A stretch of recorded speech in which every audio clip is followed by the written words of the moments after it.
Nagbabala ngayon ang United Nations sa panibagong global economic crisis na posibleng kaharapin ng bansa. Ito ay sa kabila ng gumaganda ng takbo ng ekonomiya ng bansa sa ilalim ng Administrasyong Aquino. Ang detalye mula kay George Bandola.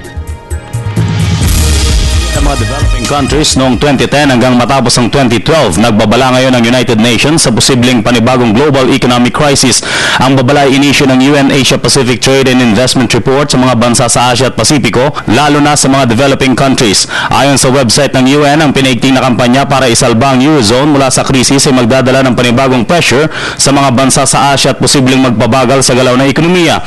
Dahil dito, inaasahan daw ayon sa UN na hindi kagyat nasisipa ang kalakalan sa unang bahagi ng 2013. Ayon pa sa UN, ang export industry sa mga bansang Pilipinas, India at Turkey ay babagal ng hanggang 2%, habang ang import growth naman ay babagal din ng hanggang 3%. Hindi lang Pilipinas, India at Turkey ay makakaranas ng pagbagal. Maging ang Australia, Indonesia at Japan ay makakaranas din ng export and import slowdown. Samantala, iba naman ang forecast ng World Bank at ng Asian Development Bank. Taliwas sa babala ng UN, mananatiling pinakamatatag na ekonomiya daw ang Pilipinas sa taong 2013.